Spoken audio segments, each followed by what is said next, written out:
Hi friends, എല്ലാവർക്കും നമസ്കാരം. ഇന്ന് ഞാൻ നിങ്ങളായിട്ട് ഷെയർ ചെയ്യുന്നത് നമുക്ക് വീട്ടിൽ തന്നെയുള്ള ഇൻഗ്രീഡിയൻസ് വെച്ച് വളരെ ഈസി ആയിട്ട് ഒരു 10 മിനിറ്റ് കൊണ്ട് ചെയ്തെടുക്കാൻ പറ്റുന്ന ഒരു സ്നാക്കിൻ്റെ റെസിപ്പിയാണ്. പുറമെല്ലാം നല്ല ക്രിസ്പിയും അകമെല്ലാം നല്ല സോഫ്റ്റുമായിട്ടുള്ളൊരു സ്നാക്കാണിത്. എന്തായാലും നിങ്ങളൊന്ന് ട്രൈ ചെയ്ത് നോക്കുക. നമ്മുടെ ചാനൽ ആദ്യമായിട്ട് കാണുന്നവരാണെങ്കിൽ ഒന്ന് സബ്സ്ക്രൈബ് ചെയ്യാനും അതിനടുത്തുള്ള ബെല്ലൈക്കൺ ക്ലിക്ക് ചെയ്യാനും മറക്കരുത്. എന്നാൽ മാത്രമേ ഞാൻ ഇന്ന് വീഡിയോസിൻ്റെ നോട്ടിഫിക്കേഷനൊക്കെ നിങ്ങൾക്ക് കിട്ടിയാൽ അപ്പോൾ നമുക്ക് ഈ സ്നാക്ക് ഉണ്ടാക്കാൻ തുടങ്ങാം. ആദ്യം നമുക്കൊരു ബൗളിലേക്ക് 1/4 കപ്പ് അരിപ്പൊടി ഇട്ട് കൊടുക്കാം. അരിപ്പൊടി ഞാനിവിടെ ഉപയോഗിച്ചിരിക്കുന്നത് ഒട്ടും തരിയില്ലാത്ത ഇടിയപ്പത്തിൻ്റെ പൊടിയാണ്. ഇതിലേക്ക് 1/4 കപ്പ് ഗോതമ്പ് പൊടിയും കൂടി ചേർത്ത് കൊടുക്കാം. റൈസ് ഫ്ലോർ എടുത്ത അതേ മെഷർമെൻറ്റിൽ തന്നെയാണ് നമ്മൾ ഗോതമ്പ് പൊടിയും എടുത്തിരിക്കുന്നത്.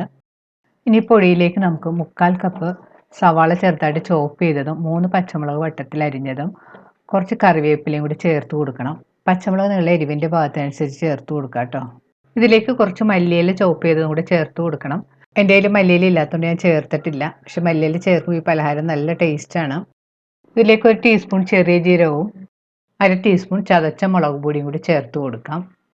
ഇനി നമുക്കിതിലേക്ക് കുറച്ച് കായപ്പൊടി ചേർത്ത് കൊടുക്കാം. ഞാൻ ഇതിലേക്ക് 1 ടീസ്പൂൺ കായപ്പൊടി ചേർത്ത് കൊടുത്തിട്ടുണ്ട്.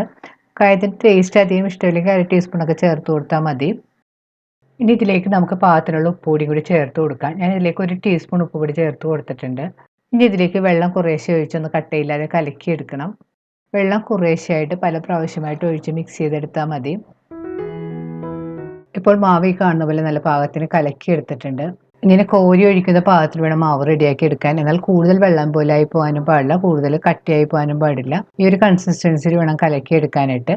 ഇനി കലക്കിയെടുത്ത മാവ് നമുക്ക് മൂടി ഒരു 30 മിനിറ്റ് മാറ്റി വെക്കണം. മാവ് മൂടി വെച്ചിട്ട് 30 മിനിറ്റ് എല്ലാം കഴിഞ്ഞിട്ടുണ്ട്. ഇനി തുറന്നതിന് ശേഷം നന്നായിട്ട് മിക്സ് ചെയ്ത് കൊടുക്കാം. ടേസ്റ്റ് ചെയ്ത് നോക്കിയിട്ട് ഉപ്പ് കുറവാണെങ്കിൽ പാകത്തിനുള്ള ഉപ്പെല്ലാം ചേർത്ത് കൊടുക്കണം. ഉപ്പ് ചേർത്ത് കഴിഞ്ഞ് വീണ്ടും നന്നായിട്ട് മിക്സ് ചെയ്ത് കൊടുക്കണം.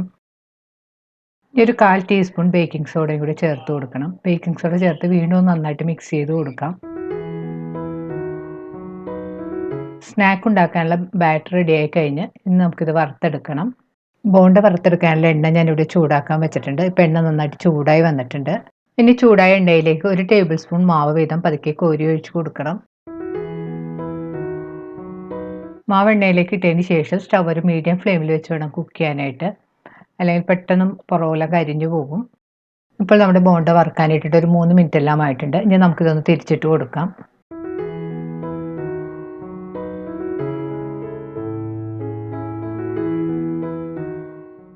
ഇപ്പോൾ നമ്മുടെ ബോണ്ട പാകമായി വന്നിട്ടുണ്ട്. പുറമെല്ലാം ചെറിയ ബ്രൗൺ കളറും നല്ല ക്രിസ്പിയൊക്കെ ആയിട്ട് വന്നിട്ടുണ്ട്. ഇനി നമുക്കിത് എണ്ണയിൽ നിന്ന് കോരി മാറ്റാം.